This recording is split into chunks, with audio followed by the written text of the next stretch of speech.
ایک ورڈ آپ بہت ہر بچہ ایون نوز اور بڑا اس کے بارے میں ذکر کیا جاتا ہے، صدقہ جاریہ. مر بھی جاؤ تو نیکیاں ملتی رہیں گی، but people don't know that کہ گناہ جاریہ بھی ہوتا ہے. فار ایگزامپل میں ایک ویڈیو اپلوڈ کرتا ہوں، امورالٹی ہے وہ، مطلب بے حیا ویڈیو، فاحشہ کے اس میں آتی ہے، لائک سانگز ہیں، کوئی غلط انفارمیشن ہے، کوئی نامہذب ویڈیو ہے. میں مر گیا ہوں، وہ ویڈیو پوسٹ کی ہے شام کو، رات کو میں مر گیا.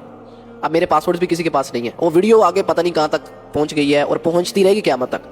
اب میں مر گیا ہوں، میں قبر میں ہوں، فری کا گناہ میرے کھاتے میں آئی جا رہا ہے، جو دیکھ رہا ہے آئی جا رہا ہے، جو دیکھ رہا ہے. یہ تو انفلوئنسرز کے جو ہیں، یہ جو 5 ملین لے کے 10 ملین لے کے بیٹھے ہوئے ہیں، خدا کی قسم واللہ میں کہتا ہوں کہ یہ تو انہوں نے بچنا ہی نہیں ہے.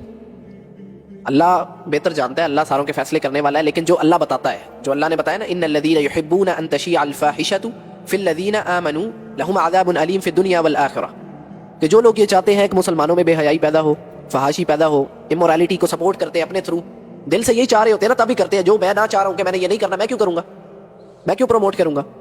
تو اللہ نے فرمایا لہم عذاب علیم فی الدنیا والآخرہ، دنیا میں بھی عذاب ہے، آخرت میں بھی عذاب ہے. دنیا میں تو عذاب نظر آ رہا ہوتا ہے ان کے اوپر کہ they don't know the real concept of اللہ سبحانہ وتعالی، اللہ کی یاد سے، اللہ کے میسج سے محروم ہے. وہ اس کے ساتھ جو ہوا تو وہ اللہ کے میسج سے جو ہے وہ محروم ہے، تو دنیا میں عذاب ہوگا، اور آخرت میں تو وہ عذاب ہے، آپ کو پتہ ہے، عذاب النار، ہمیشہ